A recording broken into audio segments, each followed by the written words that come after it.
Hello, everyone, and welcome to tonight's meditation and talk. It's great to see you here on this beautiful July evening. So we're just continuing with the Mindfulness of Thoughts series. So I guess this is number 8, and I'm calling this one Badass Forgiveness.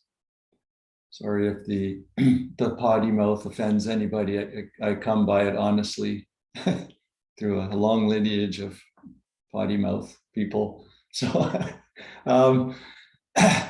so it's, and I'll explain what I mean by why I'm calling it badass in a minute. Forgiveness is a huge practice in insight meditation.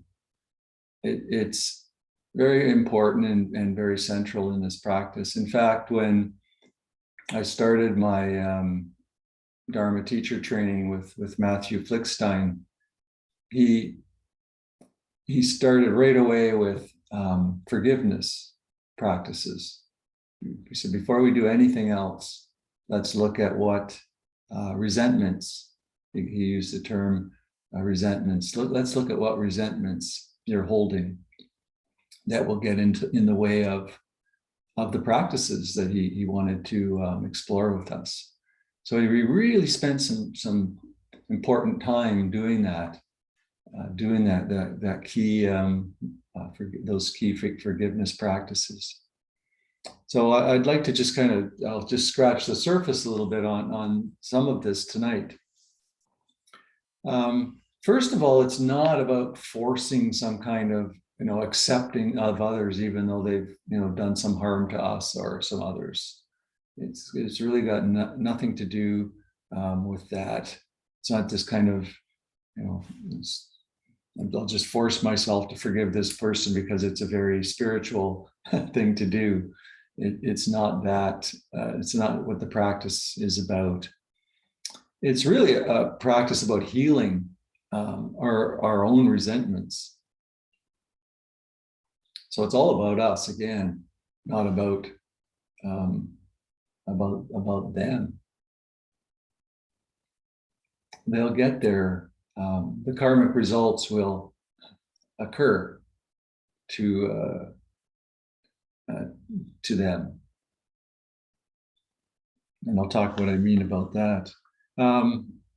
So ultimately, it's a deeply transformative practice.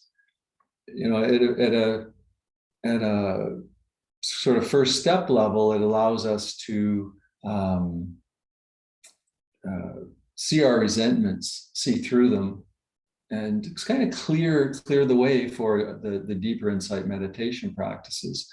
And at a deeper level, it really helps to us to see the illusion of separation between self and other.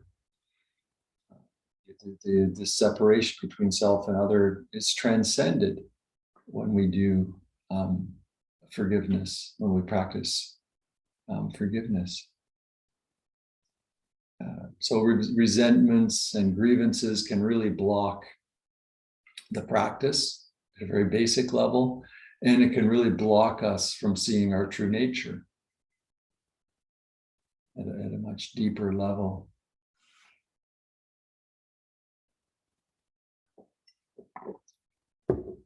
So when Matt asked us to, when we started the teacher training, to really look at who we haven't forgiven,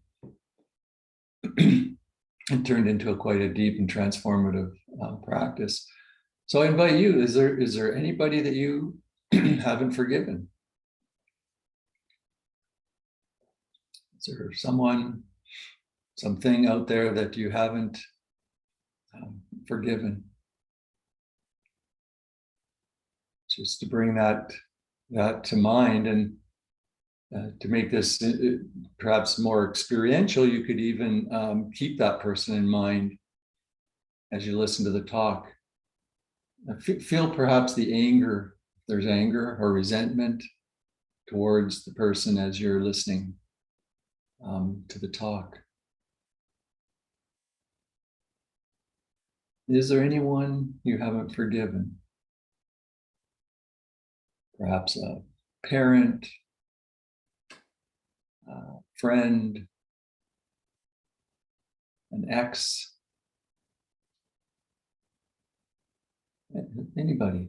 Just to just bring that to mind. And of course, the egoic mind may be going, well, there's a damn good reason why I haven't forgiven this person. And, there's all, come up with all kinds of justifiable, seemingly justifiable reasons.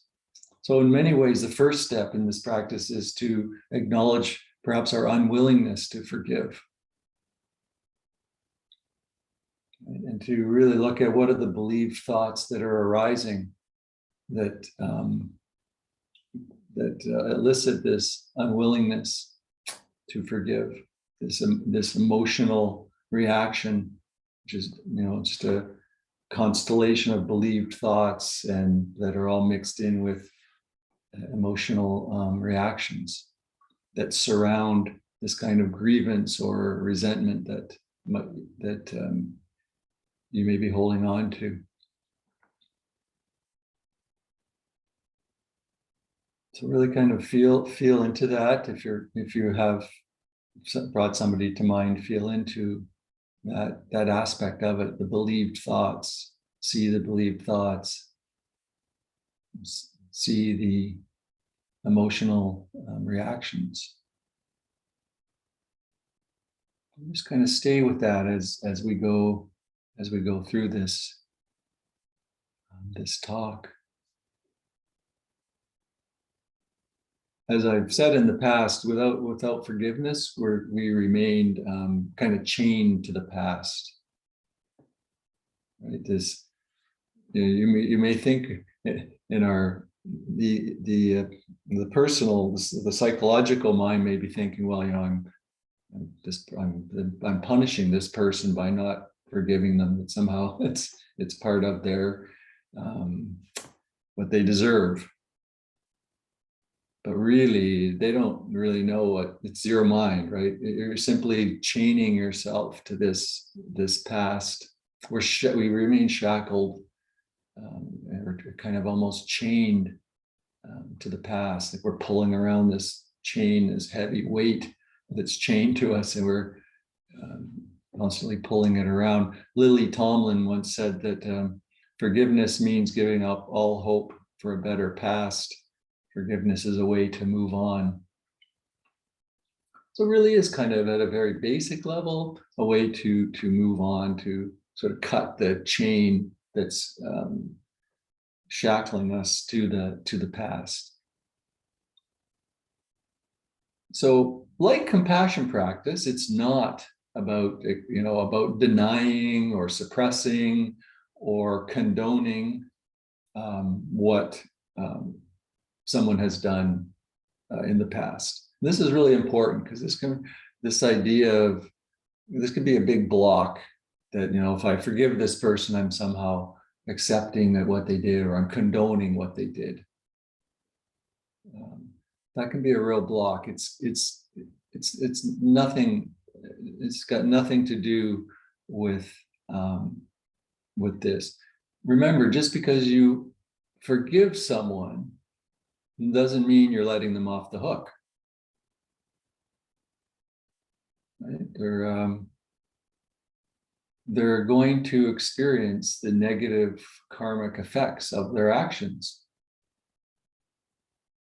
That's the law of karma, that every action has consequences, has an effect, and the person will experience that. There's no getting around it. So the person's not getting off the hook by you practicing forgiveness.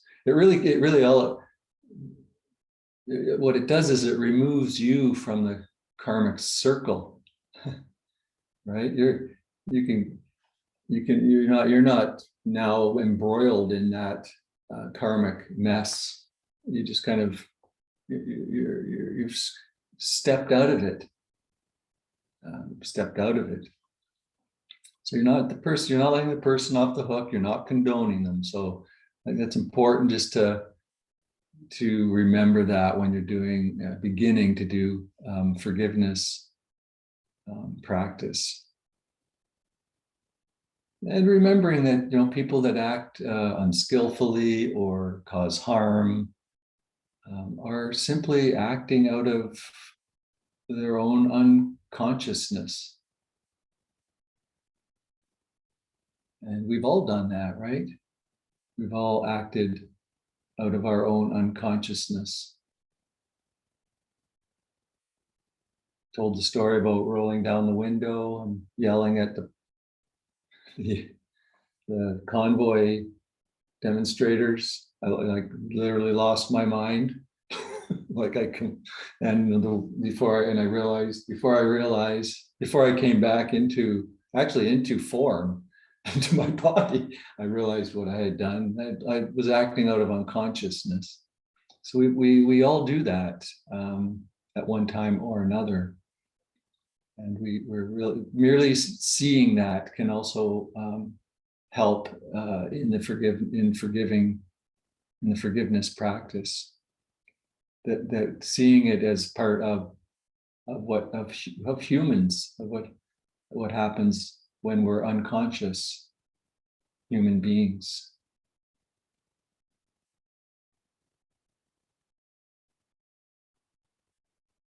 So that gives you some background on forgiveness practice, or to just kind of paint the picture that it's kind of like using bolt cutters. I'll just almost back here. Let me just get home in. It's kind of like using bolt cutters to the past in a kind of simplistic sense. You can, and that's good. I guess why I'm calling it badass. It takes some courage just to take those bolt cutters and cut that chain that's linking us to the past, and to remove ourselves from the karmic mess, the circle that's occurring. So it's not weak in any way. If that's something, it's actually quite courageous. It's actually quite badass, as opposed to being, something that's weak or yeah. I guess the only word that's coming to mind is weak, but it's I really see it as something that takes a lot of courage and strength.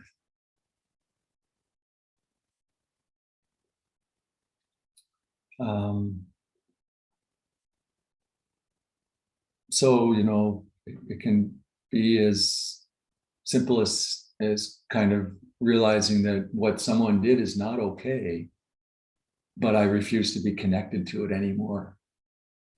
I refuse to be affected by it anymore. That's the courageous part. And we cut that connection by really acknowledging perhaps the unwillingness to forgive, and then seeing directly that there's this collection of belief, thoughts, and emotional reactions that are simply feeding the resentment or grievance. So it's generally just seeing. And again, as I've been really emphasizing for the last several weeks or months, is seeing from the big heart, and really tuning into the heart space. I know I've been doing these heart space meditations for some weeks now, and I'm just realizing again the deep importance of that kind of practice, of just resting attention in the heart space as a way to feel into these kinds of relationship difficulties. When we have relations with other people, it can be the deepest wounds and core areas where we can look and see. And now having said all this,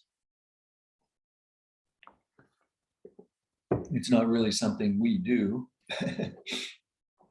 there's not a self that's forgiving another self. That's all an illusion at a much deeper level. We're all one. We're not, there's no you over here forgiving you over here.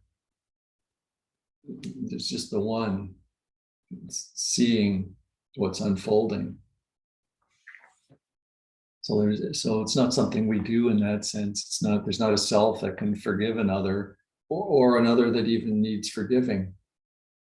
So I'm taking this to a whole other level, right? So I usually do, I kind of start off with the first steps and then take it to a more ultimate level.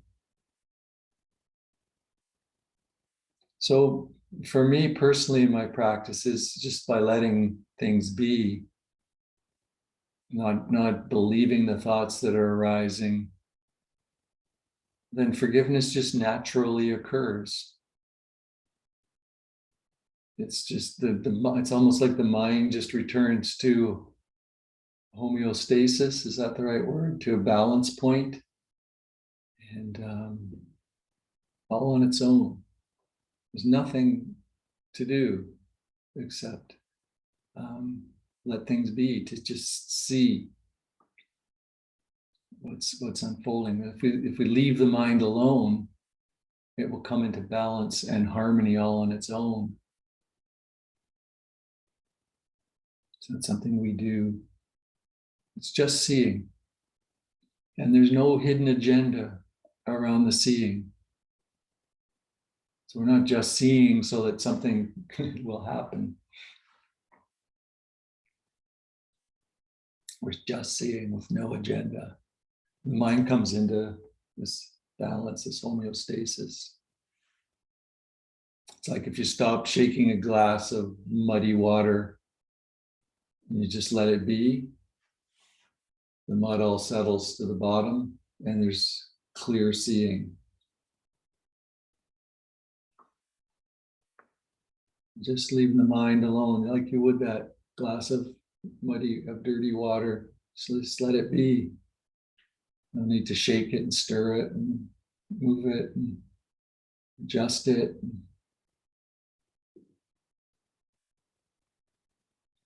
And eventually you kind of start to see that it's not your pain, not your anger, it's universal anger, universal pain. It's not isolated. It's this again, it's a sense of one. So we're not essentially different from the other person, that apparent other person that's apparently being forgiven.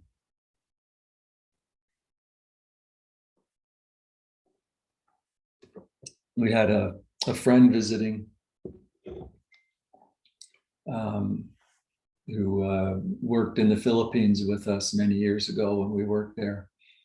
And she's, we were all human rights workers, and we were all workers working with different churches, connected to churches. And she's a very spiritual person as well. Did, training in divinity college and so on in the US. And so she lives in the USA, and she's really having a problem forgiving those that are causing harm through politics. The US right now, there's, with what's going on, for a while now, and more recently with the Wade versus Roe being overturned in the Supreme Court, and there's a lot happening politically. And she said, I just can't forgive the people that are causing this kind of harm, including relatives. So it's splitting families in a very deep way. And so I asked her, I said, well, because I've heard her say before, we love everyone. So I said, well, do you love all these people? She says, yeah. So then it was just a question of exploring from there. Well, loving at that unconditional level means forgiveness because it's unconditional. There's no strings attached. It's the one, and I went on to talk about how it's actually the one simply loving itself. When we love, when we realize our true nature, it's not one self-loving another. It's simply the one dancing with itself.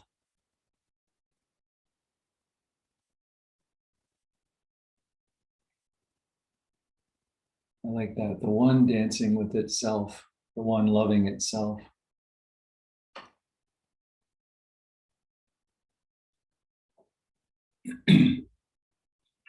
Yeah. I have a quote here from Oscar Wilde. Always forgive your enemies, nothing annoys them so much. I guess that's another take, but it's kind of a bit of a jump there. Mother Teresa, if we really want to love, we must learn how to forgive. She's taking it at a much deeper level. And we see that it's painful to hate. My friend was really sharing how painful it was to not forgive, that it's not going to heal her suffering and it's not going to heal what's happening in society.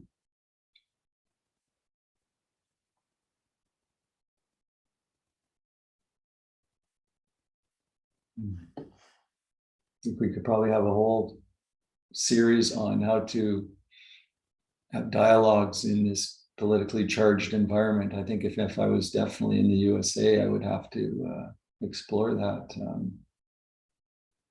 very difficult relationship topic. A topic probably nobody wants to touch in the Dharma world, but I think it's so central. Everybody's attached to their views and opinions, right? And it's causing this conflict, which is causing harm, which is then causing people to hate, not forgive. Yeah.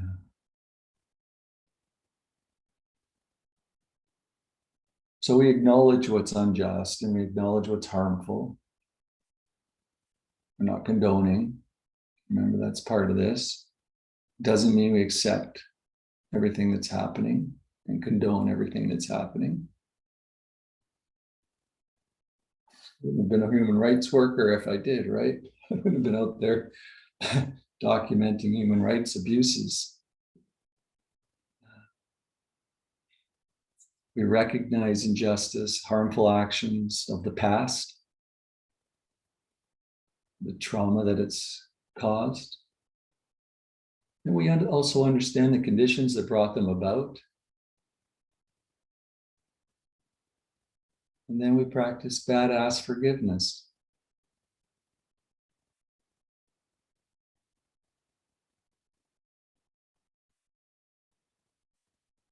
And it takes courage. Badass forgiveness is I think, harder than the speaking out part.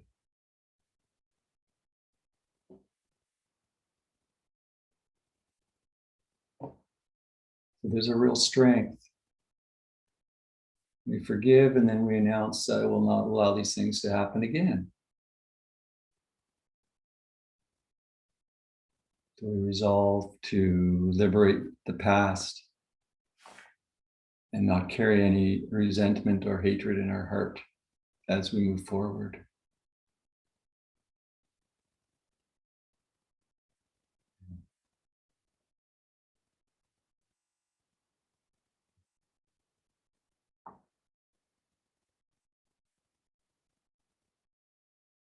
I've got a quote here from Jesus. Father, forgive them, for they know not what they do. I guess he said that nailed to the cross. basically forgive. They're acting out from unconsciousness, born from misunderstanding of our true nature and the nature of reality.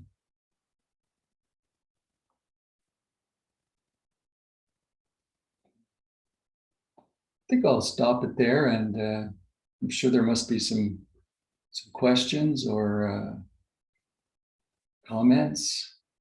It's very deep practice, and I truly, really invite you to look, if there's anybody you haven't forgiven, to look deeply at that.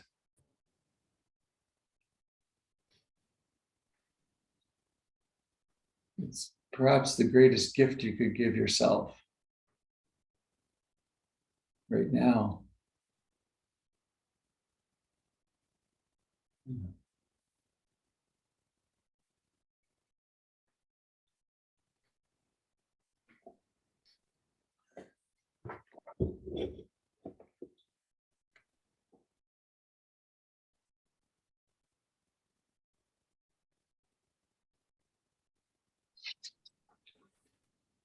Yeah. So I've done a lot of forgiveness work. The last couple of years, I've been doing this Year to Live program once and then again. And a big part of that program has been, life review, which includes forgiveness and gratitude practices, which marry really nicely. But one of the really important instructions about the forgiveness practice, when you're still operating on the relative level, is that forgiveness doesn't imply reconciliation. And the line used, which I adore, is you're letting someone back into your heart, but you don't have to let them back into your home. So that helps guide the practice when you're still working on that relative me and them level. Yeah, thanks. Yeah, beautiful. Thanks for sharing that.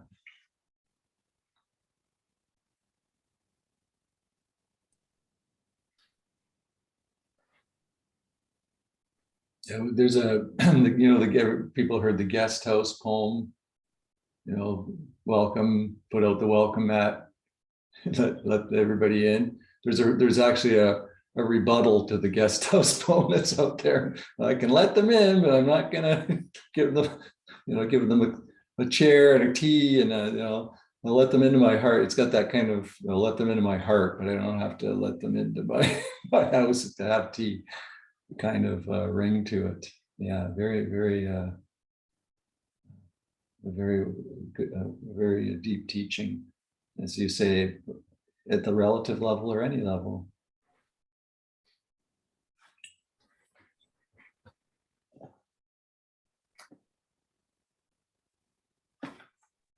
Can I have it? Hey, hi, Om. First of all, I apologize for being absent for a number of sessions, even though I have listened to these things. And today also I'm a bit late. I do feel guilty about it. This particular session I find is touching my heart, to do the forgiveness. I think I mentioned a couple of weeks ago also that in a situation on a personal level, all these things do sound to me very philosophical, but when it comes down to on a practical level, under the pressure of family life or the business life or professional life, there is so much of pressure. As you said, that there is in a glass, there is dirt, and if you shake it, it is all becomes muddy, but let it settle and it will calm down. But situations like when this glass is stirred so frequently, so much on a constant basis, that there is very little time left for the mind to calm down. So much of pressure. I do find it, extremely hard to calm down. Jesus Christ also said this, they don't know what they are doing, but at least he could be alone. Or if worse come to worse, they nailed him. I do find is that, okay, with all this pressure, nail me up. I have forgiven. I'm tolerating all that one. But that's enough. That's really enough.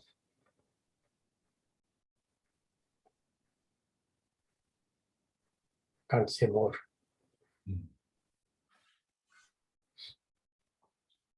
So are you asking about how to relate to experience when there's a lot of stressful events occurring in one's life?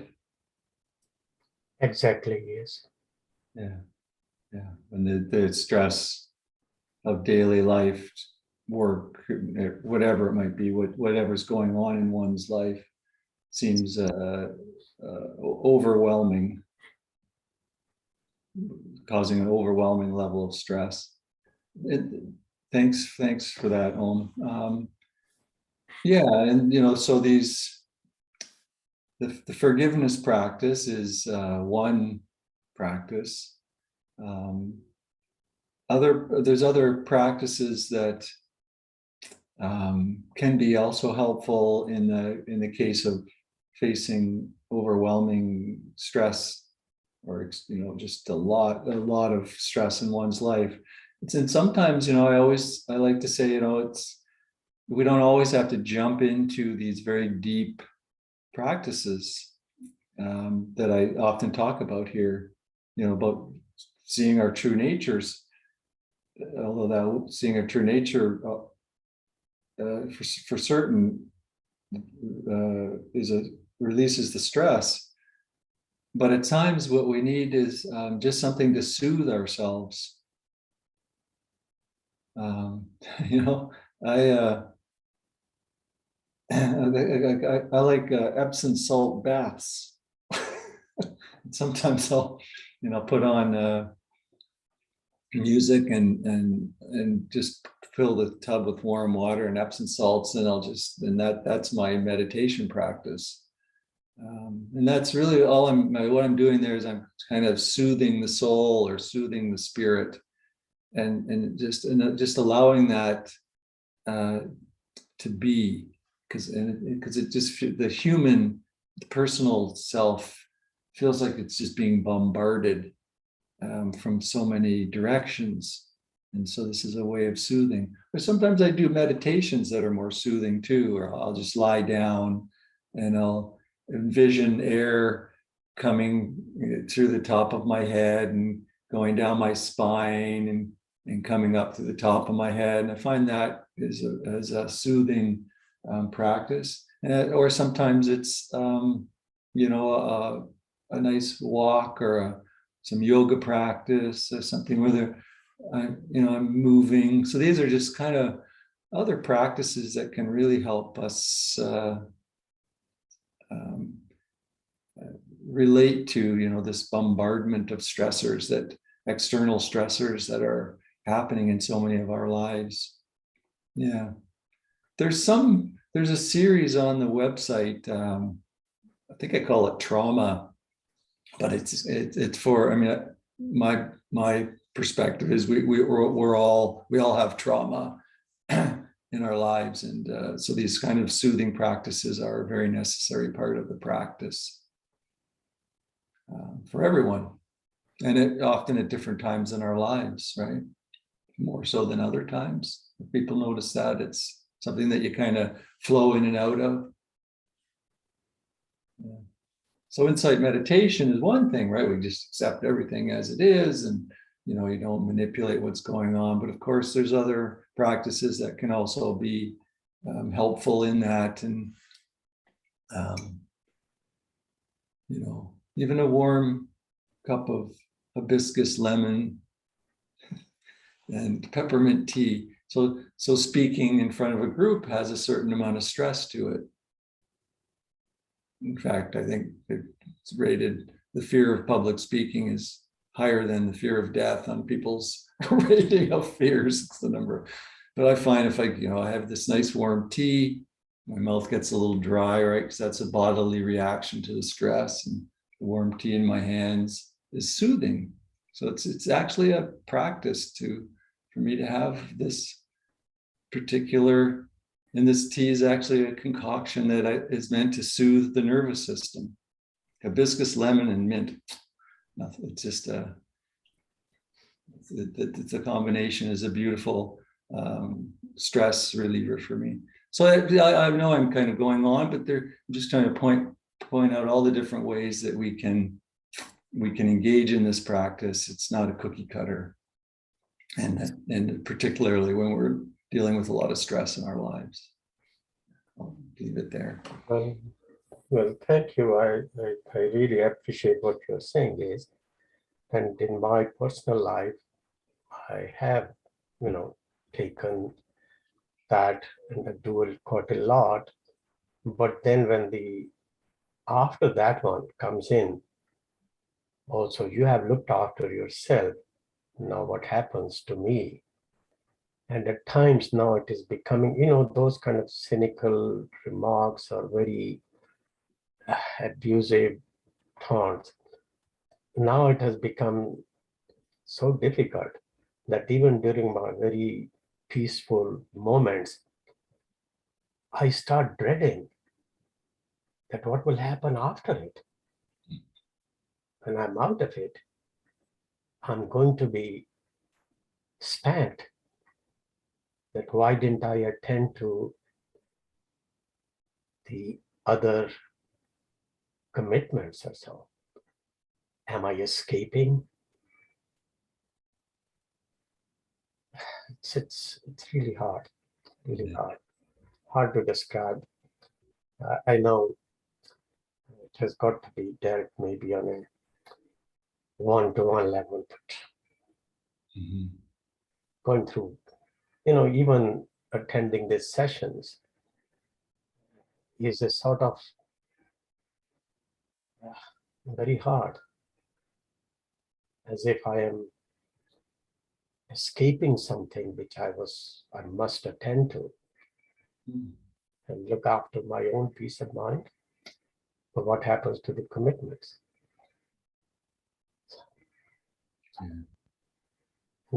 Thank you. Thanks. Thanks, John.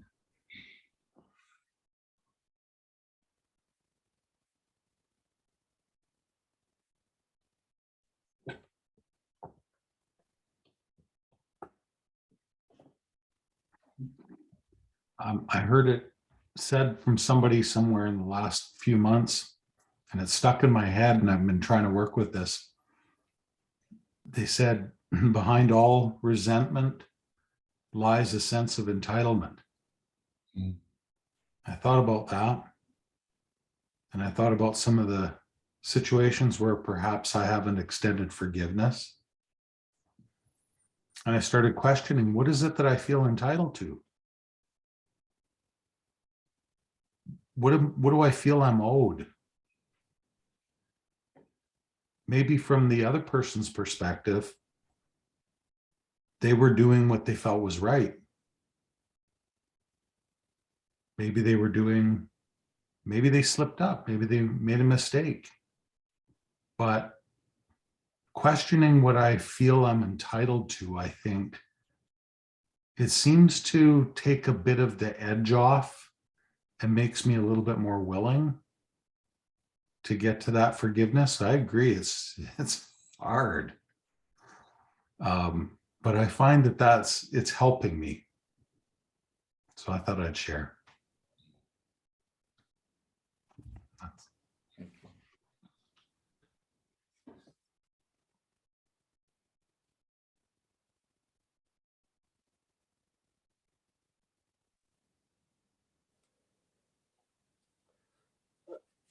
Steve, how much of forgiveness is linked to the ego? I mean to the sense of self. I mean, I guess I'm taking on to Terry's notion of entitlement. But I mean, my feeling of where I'm unable to forgive, or where I loop around it, is usually with people that I feel that have harmed me. And it's and that's the ego that's playing there. So what's the what's the practice of kind of examining the ego in the process of forgiveness?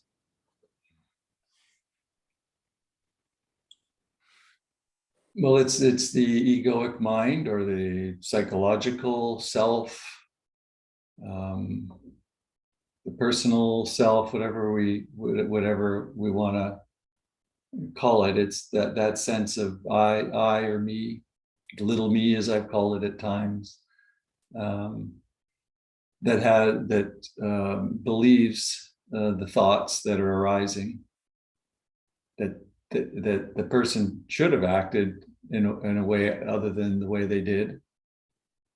Like, that's the first kind of step, right? First, you have to believe the thought that they should have, when in fact that's the only way they could have acted in the ultimate sense.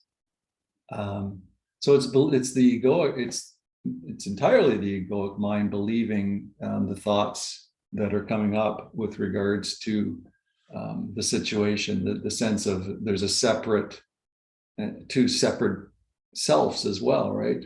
One causing harm to another separate self. So it's all wrapped up in ego. From the point of view of your essential nature, there's no forgiveness. It doesn't make any sense. Who's forgiving who? What the whole notion doesn't really make any sense. It's simply the one dancing with itself. So where's forgiveness in that? So it's entirely ego, to answer your question. It's entirely ego-based. The fact that we're talking about forgiveness is due to us believing the thoughts produced by the within the psychological self. I hope that makes sense. Yeah.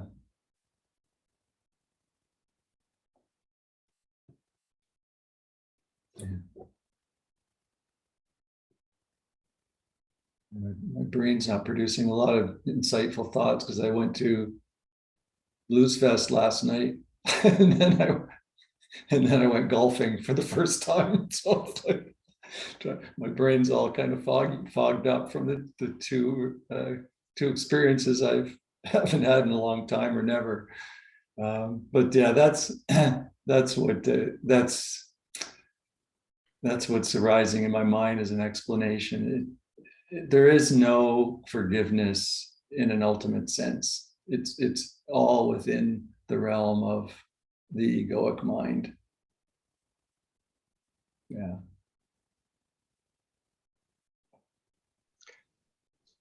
Even my question comes from a situation amongst the siblings and the care that we give to my 90-year-old mother. But to make the story easier, I think I use a simile. So let's say that I'm hungry and I go on Facebook and I ask for a loaf of bread. And then there's one friend that goes to Loblaws and buys a 99-cent of white bread, and that's it. Another one goes to the local bakery and buys a beautiful sourdough thing, but to save money buys at half price and he brings me a sourdough. Another one decides to make one at home and it takes him 5 hours to make a loaf of bread. And another one gets lost on the way and brings the bread the day after. And another one gives me a recipe. I mean, a variety of reactions. So if I was a Christian, I go with Jesus' words. We judge a tree is by its fruit, and they just look at the output. As a Buddhist, we put more emphasis on the intent than on the output. So I could simply just say, well, they all tried. Some with more abilities, some with less abilities, they all tried. To me, it sounds a little simplistic just to say, well, they all tried, they are all equal. Well, they weren't. One brought me bread within 15 minutes, another one sent a recipe the day after. The output is not the same. I mean, so I'm stuck in this situation where we are all four, we all give different levels of care to my mother. And of course, I produce judgments of who does what and when and how. And that's creating conflicts in the family and in me. I mean, of course, I make judgments about the care that I give and the ones that my siblings give. So why do you say, of course? Well, because I'm human. Yeah. Yeah, okay. So there's thoughts arising, which is yeah, there's thoughts arising, and I trip on those thoughts. I believe many of them, and I've been navigating these turbulent waters for 3 or 4 years now. So the invitation is don't believe any of them. Okay. Yeah, we did. I think it was 3 weeks ago. I started by saying, "What thoughts do you believe?" Right. Does your mind secrete a thought that you believe? If it does, if you believe a thought that your mind secretes, you will suffer. Thought plus believing it equals suffering. Thought not believed equals happiness. It's really a simple formula. And so I invite you to just not believe those thoughts. They'll arise, but after a while they won't arise, because what's the use of secreting something that's, the mind actually rewires in a sense where it doesn't actually secrete so many thoughts because they're not being believed and acted upon. It starts to almost implode on itself, the production of the thoughts themselves. But do I go to the point of using Mika's expression of letting some of my siblings in my house and not letting some in my house? Do I learn a lesson from this? And I say, okay, well, I don't believe the thoughts, I forgive them, but there's 1 or 2 that will come in my house, but there's 1 or 2 that will not come in my house. So then there's some thoughts that are believed there, right? Yeah. Right. Yeah. Yeah, that's a practice. I mean, that would be an invitation for you to see what thoughts you're believing that are creating this conflict. And the believed thoughts always have to do with somebody should be behaving in some way other than the way they are. Exactly. Someone should be other than the way they are. That's what the believed thought is when it's a relationship difficulty. So the invitation is to just see those thoughts arising, noticing, seeing them, and letting them flow through, like a sound would flow through your being. So give as much weight to a thought as you would a bird outside your window or a car horn. You just hear the sounds, right? You don't latch onto it and proliferate it. It's just a sound that's passing through. Treat thoughts in the same way. It's just phenomena passing through. And do I feel grateful equally to all of them? Just start real simple. Just start with the thoughts, right? The feelings, if you believe thoughts, then of course you'll get feelings, right? You'll get resentments, anger, all kinds of emotional reactions. And that's as soon as the thought's believed, of course,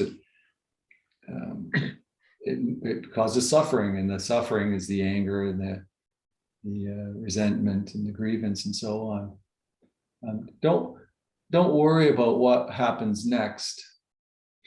Like, okay, if I do this, what will happen? Just experiment with doing it and see what happens, and let me know. It's really just an experiment. And don't believe me even. Don't even believe that I'm telling you the truth.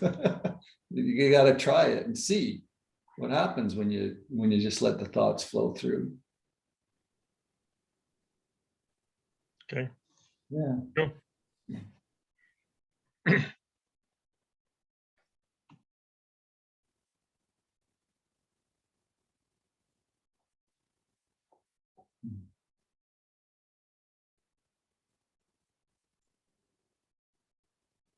Even I have a question about the level of the grievance for forgiveness. So if we're all one and the ego is responsible, I'm just wondering, like, how do you separate? Like, so technically, you should be able to forgive the same, regardless of what has happened to you. But I find that hard to accept, because somebody that cuts me off driving versus somebody that maybe does a very aggressive or an assault on me or somebody close to me, I find it hard to see those at the same level. But I'm thinking that's what the message is here. What's your opinion about that? Thanks. Thanks, Ken, for the question.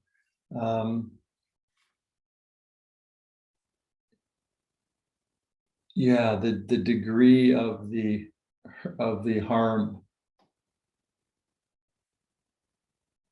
can seem like a justifiable reason not to forgive.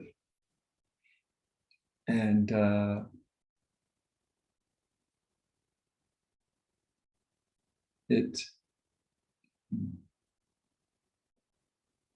that's based on the kind of a sense that this very internal act of forgiveness, which is just something that occurs in the heart, is somehow condoning what they did, and it doesn't. At a relative level, this practice is all about you cutting the chain to that past. And you know, the forgiveness may even allow something else to emerge as a response to something that's happened or is happening. So yeah, I guess I'd say that it doesn't mean you're letting the person off the hook, or you've condoned a past action in any way. That's not what I'm saying here. Yeah, but then this is really the challenge, I guess, or what makes it, you know, some people said it's so damn difficult because it's got so much juice in it, right? And often we've ruminated and proliferated with those believed thoughts so much that the ruts and the neurons, I mean, it's a you could look at it at behavioral, the ruts that we've created, behavioral, or the habit patterns are so ingrained, or even at a neurological level, the neuron pathways are so entrenched that it's hard to break out. It's hard to break out of it. So I'm not saying it's easy, and I guess that's why I'm calling it badass and saying it takes it's not weak, it's actually courageous, because it is. It does take courage. But I'll just repeat it. Forgiveness does not mean we condone what happened. So whether it's something minor like being cut off by a car, or being abused as a child, right? You're not condoning either one. Of course, you can see how much deeper the core wound is with the latter versus the former, and how therefore it can be much more. It's a much deeper practice to relate to something like child abuse, being abused as a child versus being cut off in traffic. But the invitation with this practice is to forgive, to open it, to open forgiveness to unconditionally to all beings.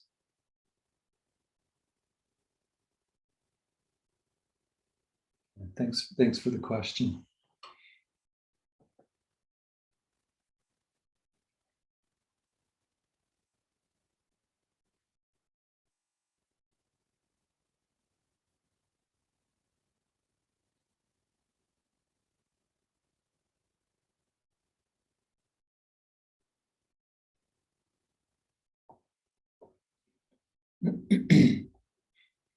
I'll just end by saying that this isn't something that happens overnight. This is a practice. Micah said he's taken the program a year to live, I think, is a program, twice. So that's 2 years of practicing this. It's an invitation to explore this kind of transformational practice. That's what I'm putting out here tonight. So bring some compassion along with it. If you're holding resentments, that's part of being human as well. I mean, that requires some self-forgiveness. That this is what's arising for you. So bring that brings some gentleness to the practice as well. It may be a bit of a to and fro, like a little bit of approach and coming off. I've done work with people around this for some time, and it can take many years to come to the place of forgiveness for some of these deep core wounds that we have. And I say we have because we seem to all have them. Yeah. So I'll leave it at that, and thanks everyone for coming, and it was great to see you all. I just noticed somebody entered the